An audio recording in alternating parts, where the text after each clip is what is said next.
Selamat sejahtera kepada pencara dan rakan-rakan sekalian. Nama saya Yong Guan Wei dari Bulan 3 dan hari ini saya bersama dengan rakan-rakan saya akan membincangkan tentang corak kepercayaan dan sosial masyarakat zaman Jahiliyah sebelum dan selepas kedatangan Piagam Madinah. Dalam perbincangan ini, kami akan menjelaskan tentang maksud Arab Jahiliyah dan latar belakang masyarakat Jahiliyah. Ciri-ciri masyarakat Jahiliyah sebelum kedatangan Piagam Madinah, maksud dan definisi tentang Piagam Madinah dan ciri-ciri masyarakat Jahiliyah selepas kedatangan Piagam Madinah. Sekarang, marilah kita tengok apakah maksud dan latar belakang Arab Jahiliyah. Arab maksud Jahiliyah adalah daripada perkataan bahasa Arab iaitu jahalah yang bermaksud jahil dan tidak mengetahui atau tidak mempunyai ilmu pengetahuan. Masyarakat tersebut juga hidup di semenanjung tanah Arab selepas runtuhnya empangan Maghrib di Sabah sehingga turunnya wahyu Allah kepada Nabi Muhammad. Selain itu, terdapat juga dua golongan yang tidak sama dalam masyarakat Arab Jahiliyah seperti masyarakat Badui dan masyarakat Hadari. Masyarakat Badui tinggal di kawasan gurun dan pedalaman di bahagian tengah semenanjung tanah Arab dan masyarakat Hadari menetap di kawasan pesisiran pantai semenanjung tanah Arab. Seterusnya, Nazrin akan memberikan penjelasan untuk latar belakang masyarakat Jahiliyah.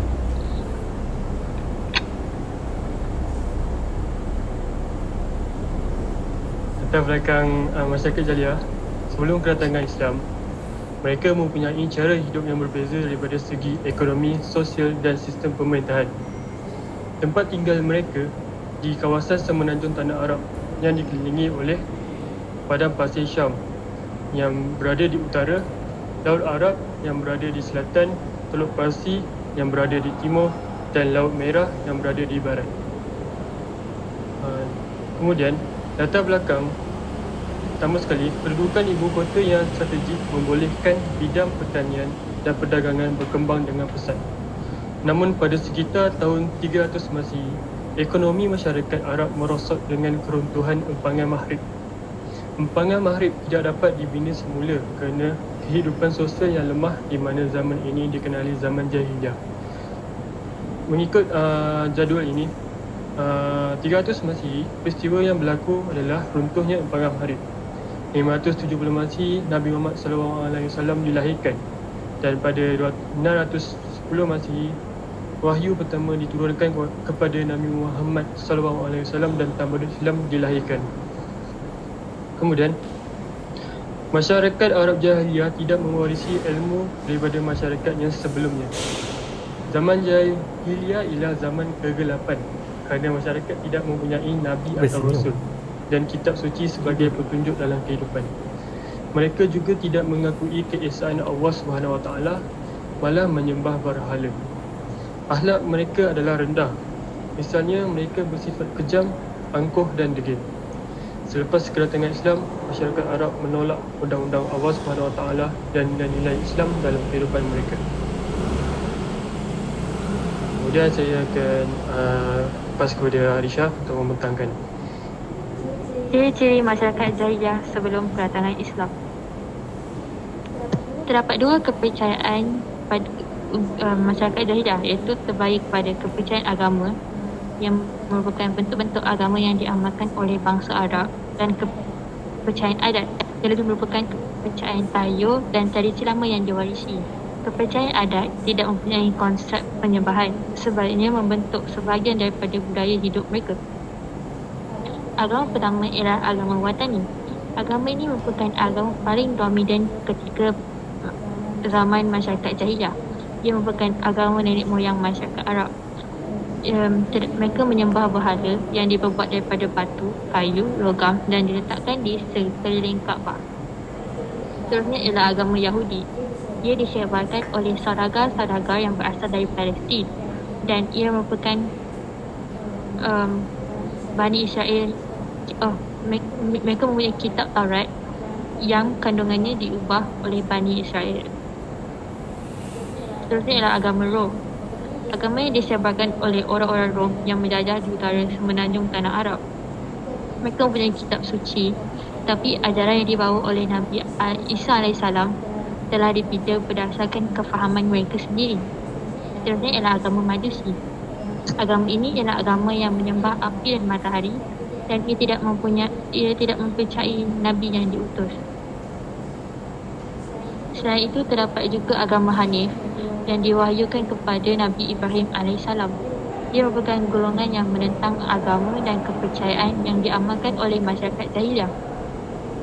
Masyarakat Arab Badu juga mempercayai bahawa roh orang mati mempunyai hubungan dengan Tuhan. Mereka memuja kubur dan mempunyai darjat yang tinggi seperti raja dan pahlawan. Kepercayaan animisme seperti kepercayaan menyembah pokok, bukit, binatang dan sebagainya. Dan mereka juga mempercayai kepercayaan karut dan tahyul seperti roh orang mati yang menjadi burung dan kepercayaan kepada tangkal azimat. Ini merupakan struktur sosial masyarakat jahiliah. Keluarga, ihai yang merupakan beberapa keluarga yang membentuk ihai. Seterusnya ialah kaum yang terdiri daripada ihai yang membentuk kaum. Dan akhir sekali ialah kabilah yang terbentuk daripada beberapa kaum. Okey. Akhlak masyarakat jahiliah. Mereka memandang rendah kaum perempuan kerana mereka sanggup menanam anak perempuan yang baru lahir dan wanita tidak dapat mewarisi harta pusaka tinggalan ibu bapa.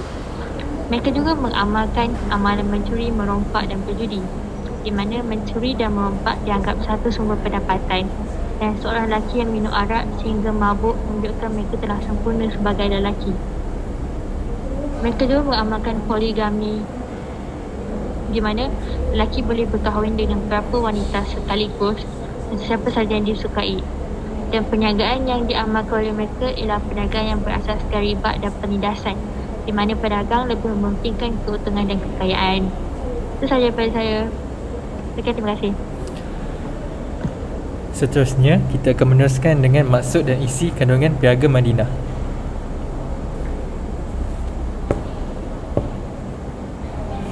Piagam Madinah ialah perlembagaan yang ditulis dan dipersetujui oleh semua penduduk Madinah. Ianya merupakan perlembagaan pertama di dunia dan menjadi asas kepada pembentukan negara Islam. Mengapa piagam ini penting? Piagam ini penting kerana kerajaan Islam Madinah merupakan model negara Islam yang mampu menjadi panduan kepada pembentukan negara Islam yang lain. Berikut adalah fakta mengenai Piagam Madinah. Piagam Madinah mempunyai 10 bahagian, iaitu 47 fasal peraturan yang terkandung, iaitu 23 daripadanya ialah fasal tentang Islam serta 24 daripadanya ialah tentang orang Yahudi. Berikut adalah isi kandungan Piagam Madinah. Pertama, Nabi Muhammad sebagai ketua negara Madinah. Seterusnya, kaum Ansar dan Muhajirin sebagai umat yang bertanggungjawab kepada Rasul, agama dan rakyat, masyarakat. Seterusnya, mereka bebas untuk menganut agama masing-masing. Kemudian, perpaduan hendaklah dipupuk oleh setiap bangsa dan agama. Kelima, orang Yahudi boleh hidup dengan cara mereka asalkan mereka tidak boleh melindungi kaum musyrikin Mekah. Dan yang terakhir ialah tidak boleh menyakiti dan memusuhi sesama masyarakat. Akhirnya kita akan membincangkan ciri-ciri masyarakat jahiliah selepas kedatangan Piagam Madinah. Ciri-ciri ini terdapat dua aspek, ialah kepercayaan dan agama dan sosial. Pertama, kita akan menjelaskan kepercayaan dan agama. Terdapat dua rukun, ialah rukun Islam dan rukun iman. Rukun Islam ialah yang pertama, mengucapkan dua kalimah syahadah dan menunaikan haknya, menunaikan solat fardu 5 waktu, berpuasa pada bulan Ramadan, membayar zakat iaitu zakat fitrah, zakat harta, dan mengerjakan haji bagi mereka yang mampu. Yang kedua ialah rukun iman, iaitu percaya kepada Allah, percaya kepada malaikat-malaikat, percaya kepada kitab-kitab, percaya kepada nabi-nabi dan rasul-rasul, percaya kepada hari akhirat, percaya kepada qadar dan qadar. perpaduan umat Islam. Yang pertama, penduduk Madinah diseru saling bekerjasama dan bersatu padu memandangkan umat Islam di Madinah terbagi kepada dua kumpulan. Mereka menjadi satu kumpulan yang kuat dan utuh bagi mengelakkan musuh mengambil kesempatan ke atas perpecahan. Dan mereka juga menjalin dan mengeratkan hubungan persahabatan sesama Islam tanpa mengira keturunan, tempat tinggal dan warna kulit. Seterusnya, persaudaraan Islam adalah suatu sikap dan tindakan yang lahir daripada jiwa dan hati manusia yang diikat dengan akidah keimanan kepada Allah dan Rasul-Nya. Dan akhirnya, mereka melahirkan masyarakat Islam yang sebenar, kukuh dan padu, mempunyai kefahaman dan kerjasama yang erat serta cinta akan kedamaian dan kesejahteraan hidup. Sosial terdapat konsep persamaan dan keadilan kepada semua penduduk. Yang pertama, tujuan ialah mengelakkan jurang perbezaan dan penindasan. Piagam Madinah meratakan kekayaan antara masyarakat bagi mengelakkan penindasan golongan kaya ke atas golongan miskin. Keadilan merupakan tanggungjawab setiap orang untuk melaksanakan dengan penuh kejujuran dan syiar agama langit. Tujuan keadilan ialah menolak dan menghindarkan keburukan dan memberi kebaikan serta hak kepada seseorang berdasarkan syariat Islam. Akhirnya, Piagam Madinah mengingatkan warganya supaya berlaku adil dan tidak menganiaya manusia, bahkan hendaklah sentiasa tolong-menolong dan setiap kezaliman hendaklah dihapuskan seperti yang termaktub dalam pasal 13 piagam tersebut. Seterusnya, kita akan menjelaskan intisari kandungan Piagam Madinah, iaitu aspek agama, aspek sosial dan aspek kedudukan Yahudi. Yang pertama, aspek agama. Mereka bebas mengamalkan agama masing-masing, bebas mengamalkan adat masing-masing selagi tidak bertentangan dengan Islam, bebas memilih agama masing-masing, menghormati agama yang dianuti oleh individu yang lain. Aspek sosial, masyarakat Madinah dianggap sebagai satu ummah dan mempunyai tanggungjawab yang sama terhadap negara. Dan seterusnya, masyarakat Madinah tidak boleh bermusuhan sesama sendiri. Aspek kedudukan Yahudi, keselamatan orang bukan Islam, yang khususnya Yahudi, terjamin selagi mereka mematuhi perlembagaan Madinah. Masyarakat Madinah dianggap sebagai ummah yang hidup bersatu padu, tolong-menolong dan bekerja sama tanpa mengira bangsa. Perasaan benci-membenci dan mementingkan diri sendiri dielakkan supaya menjaga keharmonian negara. Perlembagaan Madinah mengakui kedudukan orang Yahudi sebagai rakyat Madinah. Yahudi mempunyai hak yang sama dengan masyarakat yang lain untuk menikmati keselamatan dan kebebasan, dan mereka dibenarkan tinggal di Madinah.